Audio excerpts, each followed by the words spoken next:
ছাৰক অলপ আগত যাব দিয়ক। বোলে চিদ্দিক কৈ যাম মই ছাৰ মই ভেটাত আছো কৈছে হাইস্কুললৈকে ইমিডিয়েট আছো বাঘৰৰ জনজাতি হাইস্কুলত মোক ইমিডিয়েট মাতিলা মাতাতে মই গেলো আজিৰ ঘটনা ৰাতিপুৱা 10:30 বজাত মাতাতে গেলো ছাৰ কি হল কিবা অসুবিধা নাই ফোনত কৰিলো কৈছে নহয় তুমি স্কুললৈকে ইমিডিয়েট আহা তাৰ পৰা তাত গেলো জানতে ধৰিলো 7টা ল'ৰা ফাৰ্ষ্ট ইয়াৰৰ ল'ৰা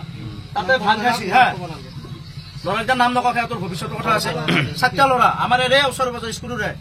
7টা ল'ৰাই ভাং খাই পেলাই ৰুমৰ ওচৰত তাত ভাং খাই আছে খাই থাকোঁতে 4টা ল'ৰাই আমাৰ প্ৰধান শিক্ষকৰ ৰুমত লৈ আহিল অফিচত লৈ আহিল আহি পেলাই সোধা পোছা কৰিলে গোটাই মাষ্টৰ নিগেটি আছে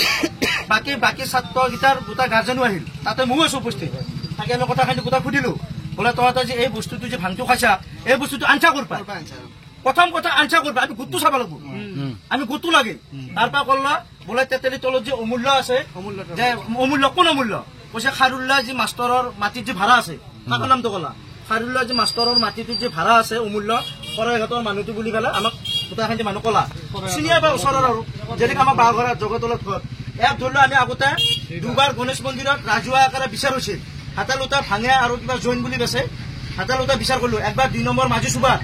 এওঁ হাতালোটা ধৰি ৰাইজৰ গোটাই দিছে থানাৰ 15 দিন না 16 দিন এওঁ জেলুতো আছে তাৰ পাছতো একো দেৰি হোৱা নাই আৰু কাকাও গম পাইছো কথা এওঁ একদম সদায় মানুহে ভাঙি থাকে আমি ধৰিলো আমি দেখা পাইছো চকু দিয়া নাই আজি ধৰিলো এটা স্কুলৰ ছাত্ৰই যে এই বস্তুটো গ্ৰহণ কৰিছে ইয়াৰ পৰা এওঁ কিমান ডাঙৰ অপৰাধ কৰিছে আবার তার বেশি চাকরি বেলেগ কথা আজি স্কুলত সোমাই গেছে তোর স্কুলত সোমাই গেছে আজি স্কুলখন ধ্বংস আৰু তোৰ ধৰিলো ল'ৰা ছোৱালী তই প্ৰাইভেটত পঢ়িবি যোনা নিচা বেচে সি ল'ৰা ছোৱালী অসমৰ বাহিৰত পঢ়ুৱৈ আৰু যোনা খায় সি এই চৰকাৰী কিতাপ পঢ়া অসুবিধা গম পাইছা না ইউনিফৰ্ম দিব নোৱাৰে কিতাপ দিব নোৱাৰে এতিয়া কাকাই শিক্ষক কাকা চলটো চৰকাৰী স্কুলত নপঢ়া কাকাতো পঢ়িবি প্ৰাইভেটত ই ভাং বেচে ই বেচিলে ই প্ৰাইভেটত পঢ়াব ই চৰকাৰী স্কুলত নপঢ়ে সাধাৰণ আমাৰ কৰ্ম কৰি খোৱা মানুহকেইটাই চৰকাৰী স্কুলটোত দিব লাগিব আজি এই বস্তুটো চৰকাৰী স্কুলত বিক্ৰী হৈছে সেইকাৰণে কাকাক কলমে হাতালোটা পালো এই মোনা হাতালোটা ধৰা গৈছে গম পাইছা না সেইকাৰণে হাতালোটা ধৰিলো আমি কথা পাতি আমাৰ বিল্লাচিত থানাৰ গোটাই এটাই গোটাই খান্দি সন্থ আছে বিল্লাচিত থানা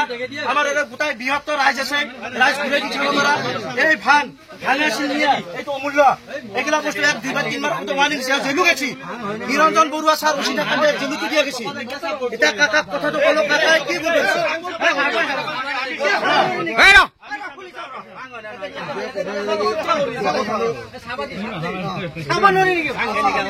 নহয়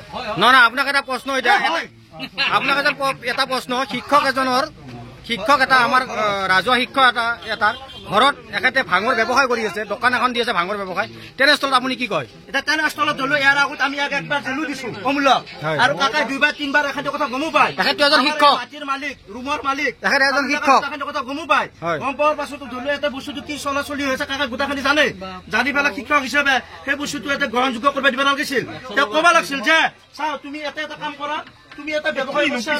যি সামগ্ৰী বেচা বেচ কিন্তু নিচা জাতীয় বস্তু বেচা সেই বস্তুটো অলপমান আপোনাক আমি কৈ আছো আপুনি শুনক আপোনাৰ লাহে লাহে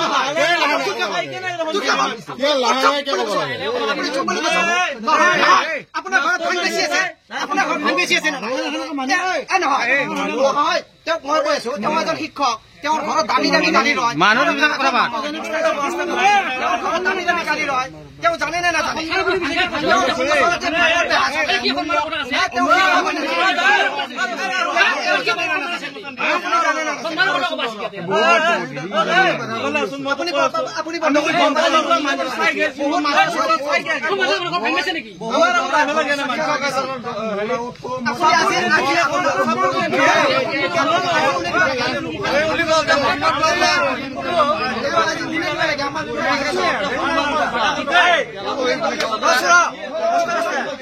কিবা এটা সমাধান হ'ব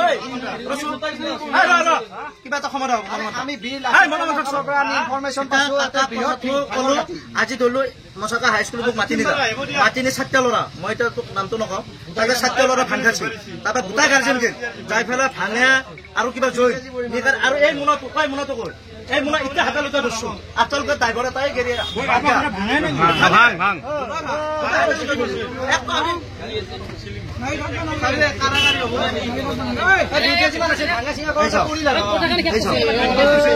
পিছে আনা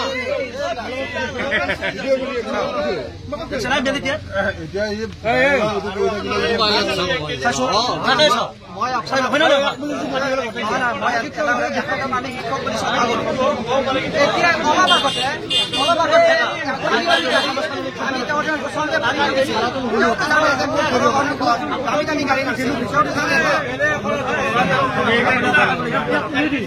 মই কৈছো শুন আজি চা স্কুলত ভাং কাটি হা ছাত্ৰ ছাত্ৰী ভাং কাটি আজি চা শিক্ষকৰ জেগাতে আজি ভাং বিক্ৰী কৰি আছে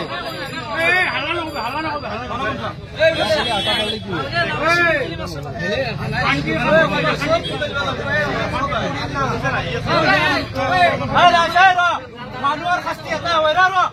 তইতো কৈছো শাস্তি মানুহৰ জীৱনত এটাই হয় এটা কাকা কৈছে এক আৰু থাকবে নাদাও মানুহ শাস্তি এটা দুটা নহয় কিন্তু শাস্তি এটাই কাকা কৈছে এক থাকবে নাদাও আমি ৰাইজ এসপ্তাহৰ ভিতৰত